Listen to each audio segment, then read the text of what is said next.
Welcome to the Rainmaker Multiplier on Demand, a podcast for leading financial professionals, or rainmakers, and their teams that offer support for securing a successful future. From marketing help to staffing structure, listen and subscribe for actionable insights from advisors and skilled professionals alike. Good morning, everyone. Welcome to another Coffee Break with C2P. It is so nice to be with you this morning. Very excited about our guest today, and we'll talk a little bit about why and how she's going to actually come back and join us later in June for our Mastermind Collegium. But I want to talk a little bit about efficiency. I think that's something that as advisors, we're always hunting for. How do we run a very efficient practice? How do we attract our target client market? How do we attract our target demographic? But how do we run our business kind of optimized and efficiently? And we are joined by an expert today that is going to talk through her journey, how she was able to do it, and how she's now turned it actually into speaking, podcasting, and ultimately she's going to be one of our main stage trainers coming up in June. So Libby, I'm going to do it right. I'm going to try Greiwe. Did I get it? So close. You were so close. Greiwe, right? Greiwe, she's a former financial advisor who built a 7-figure referral-only practice working just 25 hours a week. Sounds amazing to me, allowing her to focus on her family life. After running her firm for a period of 16 years and successfully selling it in 2019, she has shifted her focus now to helping other advisors streamline their business. She is the host of the Efficient Advisor podcast, where she shares actionable strategies, systems, business hacks to help financial professionals reduce that feeling of being overwhelmed and achieve sustainable success. So, Libby, thanks so much for joining us. I'm going to focus on the first name going forward so we get this right every time. Like I told you, I'm just going to be the Beyonce of financial planning and just get rid of the last name entirely. It trips way too many people up. Full disclosures, we start. Unfortunately, Libby lost power last night due to the thunderstorm. She's in the Cincinnati, Ohio area, so her audio video might be a little choppy as we go through, but we're going to make the best of it today.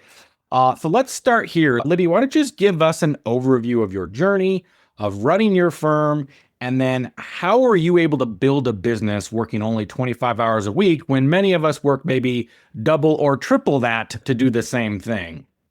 Yeah, if I told you in just 3 years that you could triple your hourly rate, become a 100% referral-only planning practice, and at the same time, cut the number of hours that you were working by 2/3, most people would think I was crazy. And there was the time when I thought that would be completely crazy too. And what I've learned over the last 20 years in this industry is that it's possible for any advisor at any level, at any tenure, in any geographic location, serving any demographic of client under any compensation structure. So I'll take you back to 2008. So 2008 was a very scary year for me as an advisor, but not because of the market, something way scarier. I found out I was pregnant. And this was great because we wanted a baby, but it was terrifying because for those first 4 years of my business, I was doing 70, 80 hours a week, working around the clock like a crazy person. And there's nothing better than a baby to make you get your poop in a group and get organized and start really looking at your practice through the lens of a CEO as opposed to through the lens of an advisor. And so that was really the inflection point for me, was when I realized I didn't really have a business. I just had a very busy Libby and I needed to actually, step out of my practice and start thinking strategically, building out systems and processes and really looking at it like a CEO as opposed to just being a practitioner, an operator, an advisor in the business. Now, you mentioned systems and processes. Can you walk through maybe what were some of the most impactful systems and processes you were able to put in place? Everything you're saying sounds wonderful. I think we'd all love to work less and make more. Like that's the holy grail, right? But obviously there's some very specific things you need to do to make that a reality. So what were those things for you? Yeah. So for me, it was really 3 main things. It was identifying the core processes inside of my business, which I've really come to identify that there's 8 of them, and start building out those processes, but not just looking at them through the lens of how do I make them better, faster, smarter, cheaper, or easier, but how do I actually look at them and root my experiences through the lens of client experience? How do we build all of our processes to build a really experiential process to lead us to being referral only. So it was identifying those 8 processes and just starting one by one. It was building a very simple team with the right people in the right roles and scaling myself first before I even brought people into the business, and then scaled them before we brought even more people into the business. So systems, processes, building a simple team. And then it was just really identifying all of the time-saving techniques and hacks, which is what I talk about on the podcast. Is there any ones that, that you could share here today that are probably maybe the most impactful? What was obviously you mentioned scaling yourself. So that's probably one of those at the top of the list. But what are maybe some ways you also were able to scale some of you can't do this alone, right? You didn't do this all by yourself. So, or some ways maybe you were able to help scale both yourself and then maybe some of your team members. Yeah, absolutely. So for me, there's 4 things that when I'm looking at a process, whether it's for me or for an advisor that I'm working with, it's what can I automate? What can I delegate? What can I streamline? And then what can I flat out delete? What am I doing that isn't actually necessary or impactful? So something we developed in our own practice that I share all the time with advisors is having an impact scale.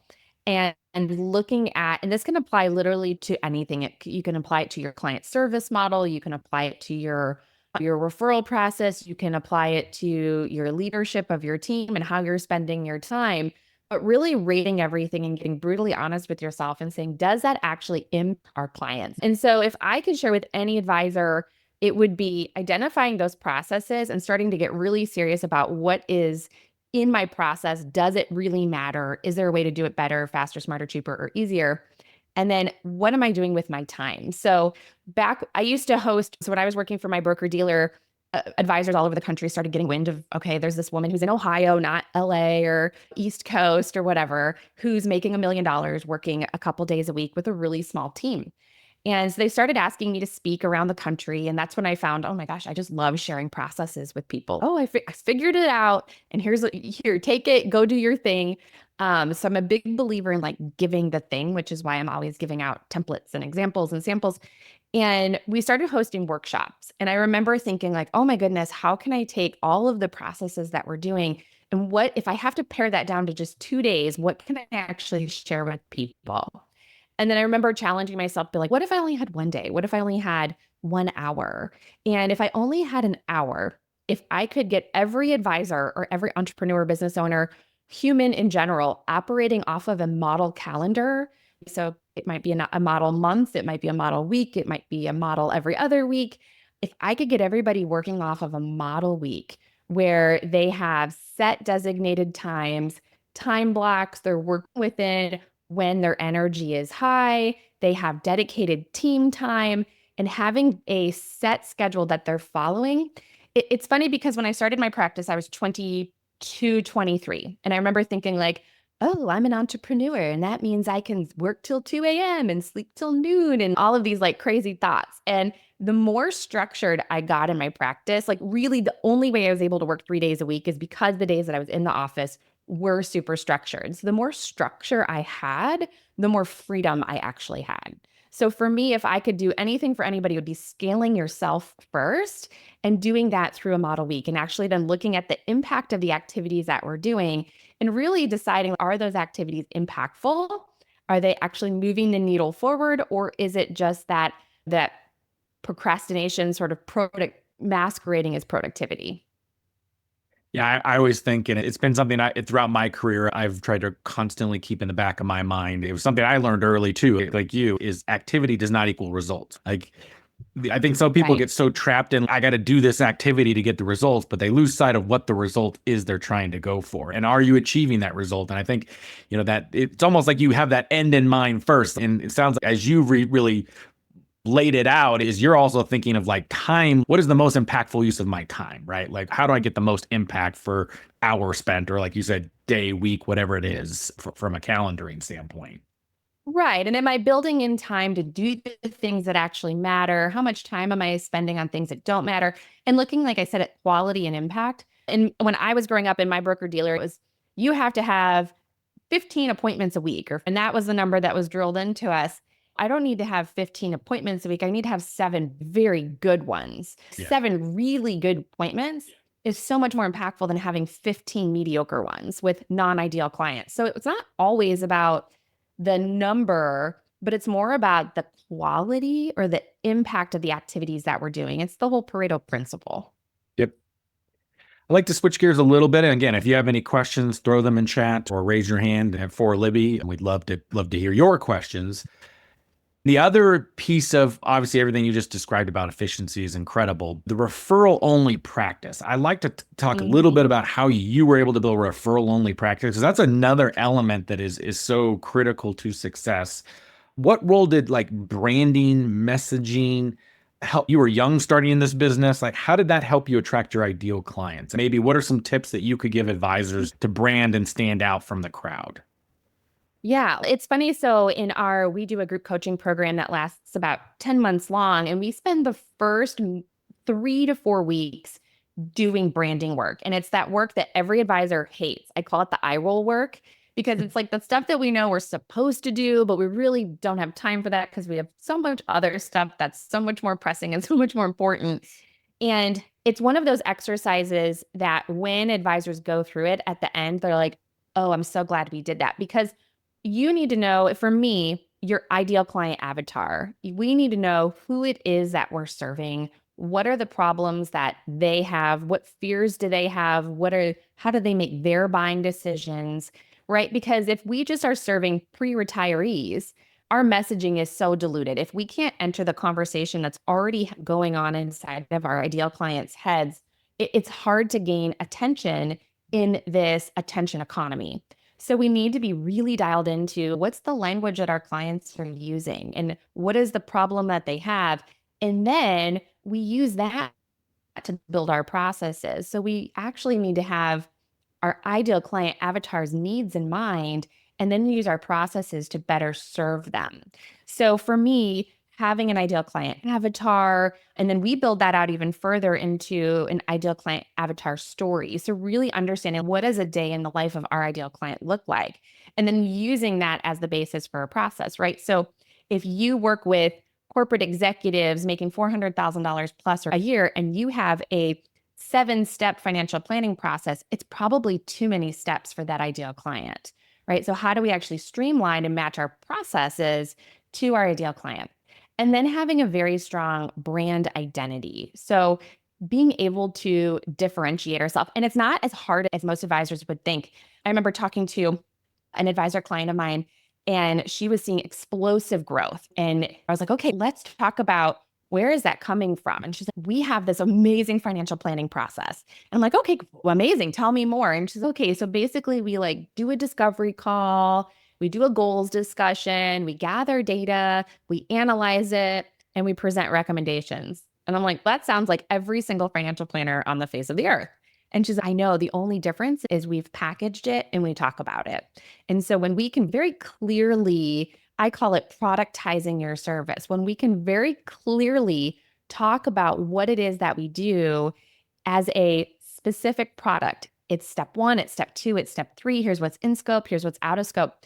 In the same way, it makes it easy to explain to clients, but more importantly, it makes it easier for them to buy. And when we can clearly describe the benefits of our product, our clients know the outcome that they're looking for. And when that's matched with our ideal client avatar, it makes it so much easier for them to buy. So I think branding and doing some of this foundational business owner work, if you will, is really important before you even build out a process. Now, one thing I've heard commonly in this industry is, in order to generate referrals, you have to be referable. So talking about client retention and like that client experience you were able to create, like what steps did you take to make sure that was so impactful that clients wanted to refer or were able to refer additional clients or prospects to you? Yeah. So I'll talk high level and then I'll get really tactical. So for me, it's having a very defined client service model where everything that you're doing is super impactful. And I say this every time I do a keynote somewhere, I'll say, okay, so the best way to become a referral only practice is to do a really good job at your job. have to be able to deliver value consistently. So you have to have a plan as an advisor where you are going to strategically deliver value to your clients year after year. So this old adage of, hey, we meet with our clients twice a year. First meeting of the year is a financial plan update where we're going to update their money guide. In the second meeting of the year, we're just going to review their investment portfolios. It's not enough. And the problem that I see most advisors having, and I had this problem myself, and when we made this switch, everything changed, is we were trying to squeeze in these big Money Guide Pro updates and investment, but we were basically doing reviews. And if I had my druthers, and if you listen to the podcast, I talk about this all the time, but eliminating the concept of an annual review in its entirety. It feels very reactive. We're basically looking at what happened to us over the last year and switching to a proactive stance and looking at more of what I would call a strategy session. So calling them annual strategy sessions, where instead of looking at what happened to us over the last 12 months, here's how we're positioning ourselves for the next 12. Here's what we're doing looking. The other thing that we noticed inside of our meetings was that we were basically putting on a snorkel and we were touching the surface of a whole bunch of financial plan topics, right? So we made this fundamental switch to, instead of snorkeling, to what we would call scuba diving, where we would get our scuba gear on and we'd pick one topic and get super deep on it for our clients all year long. So maybe we picked something like estate planning. Because in our previous life, we'd say, oh, Ohio just came out with a transfer on death affidavit on your house. You should do that. And we'd give our clients all of these directives, and we didn't really have a great way of making sure that they were implementing, or we'd talk about them so quickly that we weren't really letting it sink in. So we ended up breaking up our year into a theme for the year, and we'd break it up into education and then implementation. So just taking the financial planning process and slowing it way down and getting really deep with our clients on understanding what it is that they have, why they have it, how it fits into their plan. And by slowing that process down and getting super deep, our clients started saying to us, we didn't realize that's what we were missing. Like, I was getting bored with our financial planning meetings. Our clients were getting bored with it. And when we made this fundamental switch to just committing to scuba diving, our clients were like, they felt the difference. And we started to see referrals just pouring in. We were looking at the impact score of our meetings and saying, was that really impactful? Is that stuff they could have just looked up online? How are we actually, especially in a post-pandemic world, if they're going to put real pants on and drive to our office or take 20 minutes, 30 minutes, an hour out of their day and do their hair, like, we better make sure that they're leaving this meeting going, I'm so glad I came, versus that could have been an email. And so how do we actually switch? So some of the things, so instead of reviewing portfolios, so I'll keep giving you some really tactical stuff. So instead of doing portfolio reviews, we'd instead pick a particular fund in our portfolio. So let's say it was like a BlackRock REIT. And we'd educate on what a REIT is, why we hold a REIT, how does a REIT work into their overall retirement picture, and what are the difference between commercial property REITs and residential REITs, and what do we own and why do we own it? And it was so much more impactful for our clients. And then it was funny because I remember when we sold this particular REIT, our clients were like, but why would we get rid of the dental office? Like, they felt like this connection to a piece of the portfolio. Or we peel back and just re-explain, here's what we're looking at. Here's how we analyze funds. Here's how we decide if they stay in the portfolio. Here's how we compare them against their peers, like really helping them understand. Because we worked with our ideal client avatar when I sold my practice was corporate C-level, C-suite executives. And they were making $400,000-$500,000 a year of base income and had no idea how marginal brackets worked. And I can remember we did a tax theme one year and we just sat down and really broke it down. And they were like, oh my gosh, I had no idea. So just in the interest of time, is there any, I want to let you continue your thought, and then if there's anything that you would want to close up on today in terms of maybe some things that looking back you might want to do differently.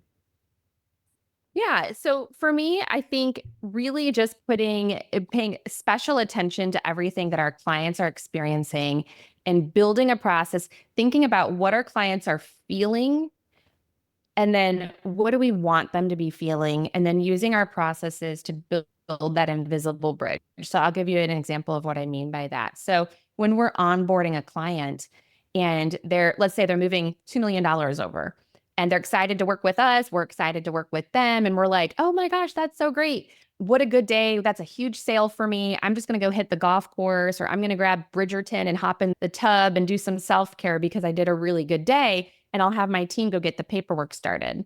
If that's our process, we're neglecting to think about it through the emotional and the psychological journey that our clients are going through. So while they might be like, I'm super excited to work with you, they're also thinking, oh my gosh, I have to break up with Brittany. And she was a fine advisor. She didn't do anything wrong, but now I have to, what am I going to say to her? And what if she calls me and that's going to be awkward? And oh, I have to get a new portal set up and make sure that the right account's on file. And oh, how much paperwork is this really going to be? And what's that going to look like at tax season? So if we're on the golf course living our best life because we made a huge sale and we don't have a process that's built to help our clients break up with their previous advisor, that's built to facilitate their tax situation, that's built to set up their portal for them and walk them through it in a concierge level way, we're missing this huge opportunity.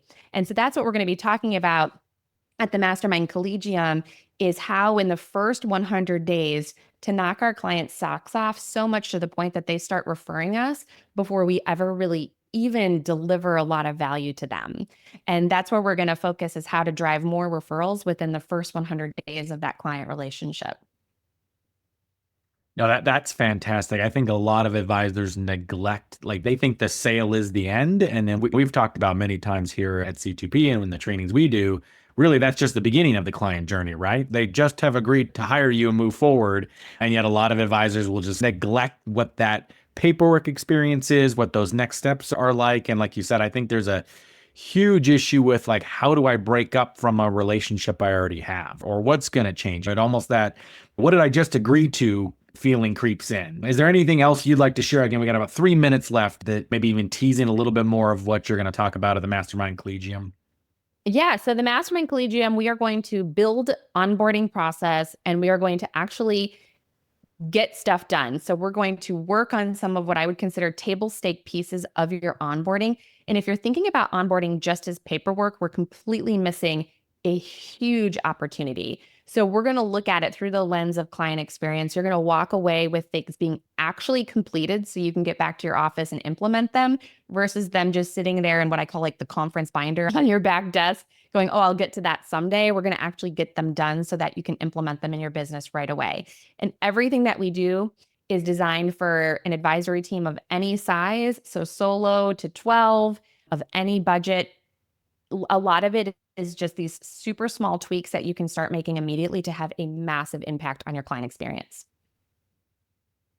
All right. We appreciate you being with us here today, Libby. I know it was not the easiest circumstances. I'm going to go out on a limb and promise everybody we will have the power on at Allianz in June for your main stage. You'll get a better environment. Again, those dates, June 16th through 18th, is the Mastermind Collegium being hosted by Allianz Life. We'll be at their wonderful facility. I talked to Brandon last week, Brandon Casper at Allianz, and they have some surprises in store for everyone. So it's certainly something you don't want to miss. Again, Libby, I just want to say thank you so much for joining us today. Can't wait to see what you're going to share with us in June. Thank you, all of you, for attending, and we will see you in 1 week.